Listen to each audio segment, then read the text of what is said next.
ಮಗನೇ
ಬತ್ತಳಿಕೆಯಲ್ಲಿ ಈ ದ್ವಾಪರಯುಗದಲ್ಲಿ ನಿನ್ನ ತಂದೆಯ ಶೌರ್ಯ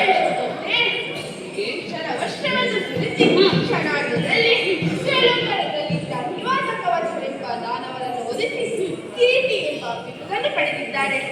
ಆತನಲ್ಲಿ ನಿನ್ನ ವಿಕ್ರಮ ಸಲ್ಲದು. ಇನ್ನಾದರೂ ಬಂದ ಬುಟ್ಟಿಯನ್ನು ಬಿಟ್ಟು ನಮ್ಮ ಕುಲಕ್ಕೆ ಕಲಂಕ ತರಬೇಡ. ಅಮ್ಮ, ಅಷ್ಟು ನನಗೆ ಶ್ರೀಕೃಷ್ಣನ ಬಲವಿದೆ, ಅದನ್ನು ನಾನು ಒಪ್ಪಿಕೊಳ್ಳುತ್ತೇನೆ. ಆದರೆ ಯಾರ ಬಲವಿಲ್ಲದೆ ಆ ಪಾತ್ರನನ್ನು ನಾನು ಆದರೆ ನೀನು ಆ ಪಾತ್ರನನ್ನು ಇಷ್ಟೊಂದು ಹೊಗಳುತ್ತಾ ಇದೆಯಲ್ಲ, ಯಾಕಮ್ಮ? ಆತನಿಗೂ ಸಮೀಪವಾದ ಮಹತ್ವ ಇದೆ. ಏನದು? ಆತ ನೀಡಿದ ತಂದೆಯೇ ಆ ಪಾತ್ರ.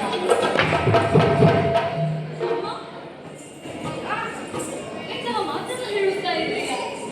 ಆ ಪಾತ್ರ ನನ್ನ ಅಮ್ಮ, ಪಾತ್ರ ನನ್ನ ತಂದೆ ಎಂಬುದನ್ನು ತಿಳಿಯದೆ ನಾನು ಅಪರಾಧವನ್ನು ಮಾಡಿದ್ದಮ್ಮ. ಪಿತೃಋಣ, ಮಾತೃಋಣ, ಗುರುಋಣ ಹಾಗೂ ದೇವಋಣವನ್ನು ತೀರಿಸಲು ಜನ್ಮ ಜನ್ಮಾಂತರಗಳ ಪುಣ್ಯವೇ ಬೇಕಂತಮ್ಮ. ಪಾತ್ರ ನನ್ನ ತಂದೆ ಎಂಬುದನ್ನು ತಿಳಿಯದಾದೆ ನಮ್ಮ ಕ್ಷತ್ರಿಯ ರಕ್ತವು ನನ್ನ ನರನಾಡಿಯಲ್ಲಿ ಹರಿಯುತ್ತಾ ಇದೆ. ಕ್ಷತ್ರಿಯ ಭಕ್ತರಂತೆ ಶ್ರೀಕೃಷ್ಣನ ಭಾವನು ಹಾಗೂ ಮಿತ್ರರನ್ನು ಎನಿಸಿಕೊಂಡಂತಹ ಗೌರವೀಯ ಕುದುರೆಯನ್ನು ಕಟ್ಟಿದೆ ನಮ್ಮ ಅಮ್ಮ. ಆ ಪಾತ್ರ ನನ್ನ ತಂದೆ పెట్టదాం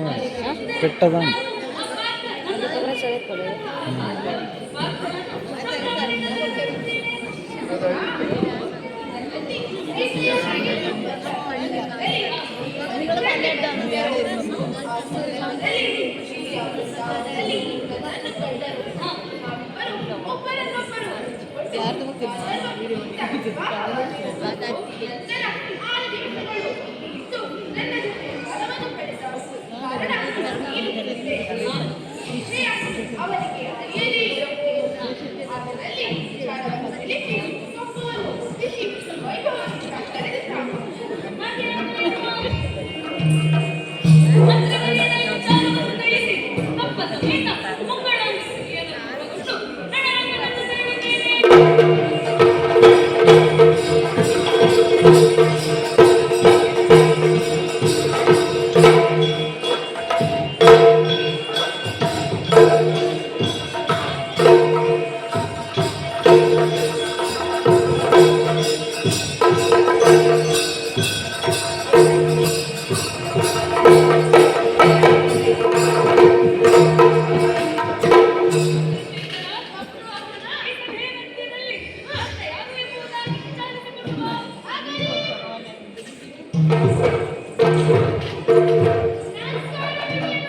ನಮಸ್ಕಾರ.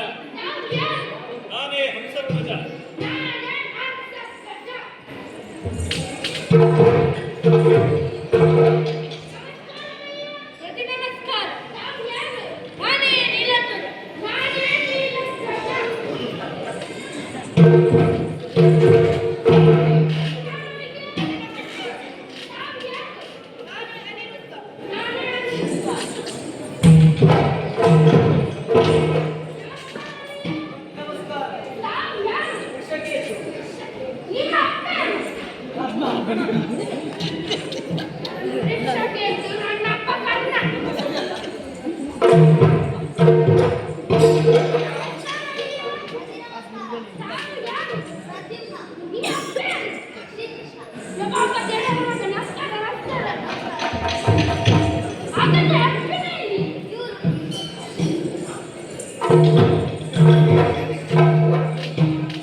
ಹಂಸಧ್ವಜ ಮೊದಲ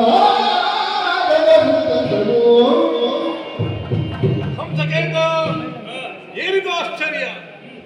ದುರ್ಗವನ್ನು ಕಟ್ಟಿದವರು ಯುದ್ಧ ಮಾಡಬೇಕಲ್ಲವೇ ಯುದ್ಧ ರೀತಿ. ಇಲ್ಲಿ ನಾವು ಕಾಣುತ್ತಿರುವುದೇನು? ಛತ್ರ ಚಾಮರ, ಮಂತ್ರಿ ಮಾಲ್ಬರ, ಕಲಶ ಕನ್ನಡಿಗಳು, ಕಪ್ಪ ಕಾಣಿಕೆಗಳು.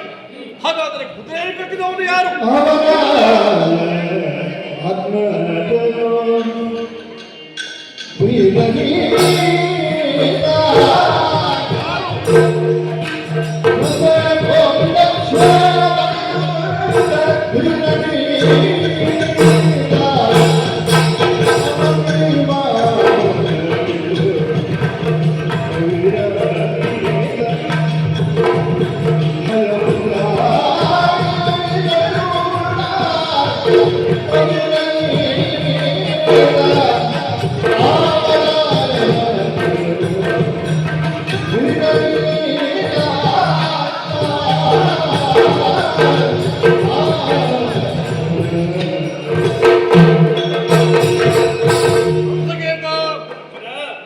ಯಾವ ರಾಯನ ಮಗನು ಈತ ತಿಳಿಯಲಾರೆ. ಕುದುರೆಯನ್ನು ಕಟ್ಟಿದವನು ಯುದ್ಧ ಮಾಡಬೇಕಿತ್ತು. ಆದರೆ ಇಲ್ಲಿ ಕಾಣುತ್ತಿರುವುದೇನು? ಚಂದ್ರಲಿಂಗ ಸೇನೆ ಸಮಿತಿಯಾಗಿ ಕಪ್ಪ ಕಾಣಿಕೆಗಳನ್ನು ಕೊಟ್ಟವನಿದ್ದಾನೆ. ಹಾಗಾದರೆ ಯಾರ ಈತ? ನನಗೊಂದು ತಿಳಿಯಲಾಗದು. ಏನಾಗ್ತದೆಯಾಗಿದು?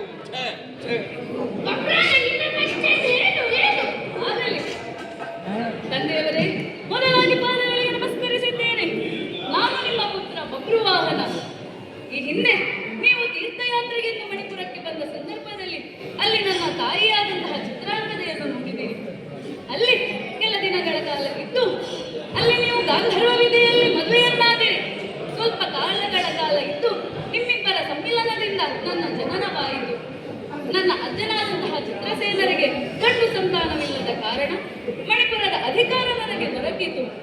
ತಂದೆಯವರೇ, ತಪ್ಪವನ್ನು ಬಿಟ್ಟಿದ್ದೇನೆ, ಸ್ವೀಕರಿಸಬೇಕು. ನಮ್ಮ ಮಣಿಪುರಕ್ಕೆ ಬರಬೇಕು. ನಿಮ್ಮನ್ನು ಸಂಭ್ರಮದಿಂದ ಕರೆದುಕೊಂಡು ಹೋಗುವೇನೋ. ಹೊಸ ಕತೆ. ನಿಮ್ಮನ್ನು ನೋಡಲಾರೆ ನಾನು. ಇಂದ್ರಜಾತ ಕೇಳೋ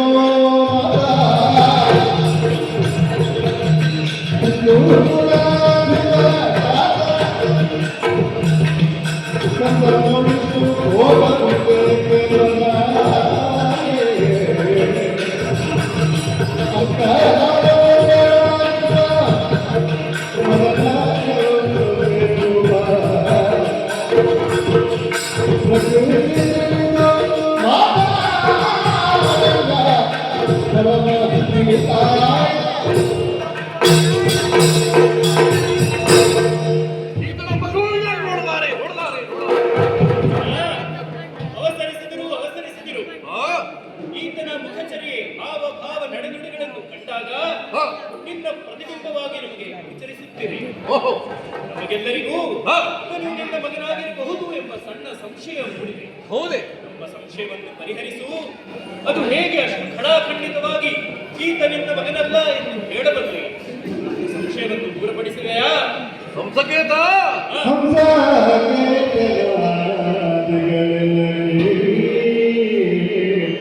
ಏನಿದು?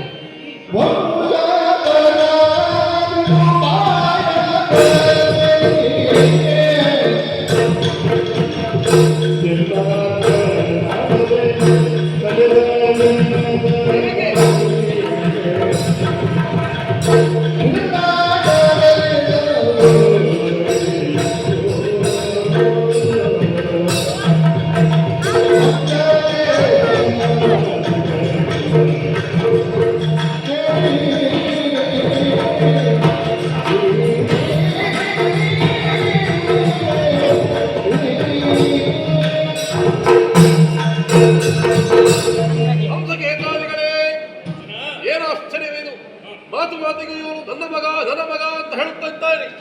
ನೀವೆಲ್ಲರೂ ಅವರನ್ನು ಸಮರ್ಥಿಸುತ್ತಿದ್ದೀರಾ? ಅದೇ ಆಶ್ಚರ್ಯವಾಗುತ್ತಿದೆ. ಒಂದು ಸಿಂಹದ ಹೊಟ್ಟೆಯಲ್ಲಿ ಸಿಂಹವೇ ಹುಟ್ಟಬೇಕಷ್ಟಲ್ಲವೇ? ಇಂತಹ ತೋಳಗಳು ನರಿಗಳು ಹುಟ್ಟಲು ಹೇಗೆ ಸಾಧ್ಯ? ನನ್ನ ಮಗನಾಗುತ್ತಿದ್ದರೆ ಇಷ್ಟೊತ್ತಿಗೆ ಕುದುರೆಯನ್ನು ಬಂಧಿಸಿ ಯುದ್ಧವನ್ನು ತಡೆಗೆ ಮುಗಿಸುತ್ತಿದ್ದ.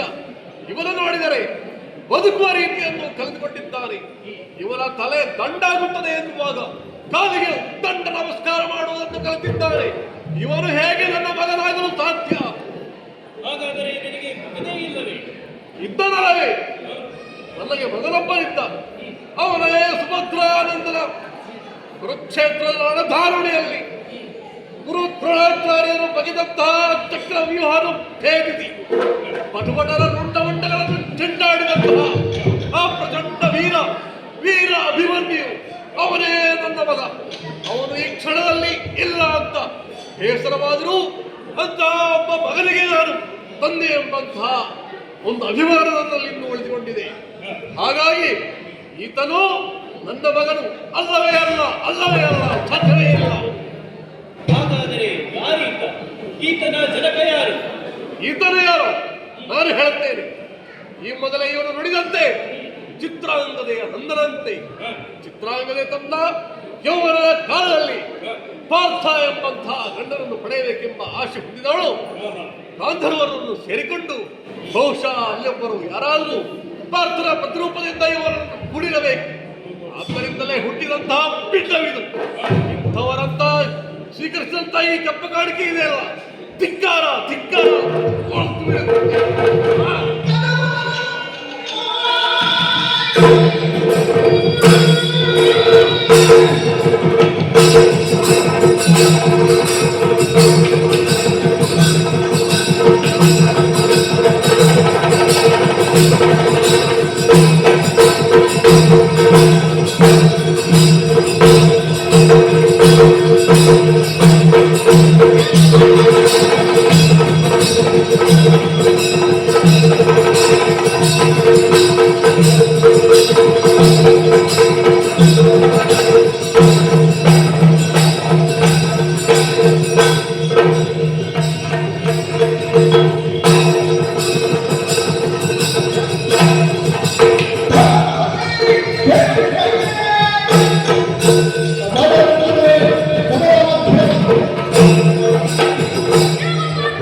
ಚಿತ್ರಾಂಗನೆಯ ಪುತ್ರ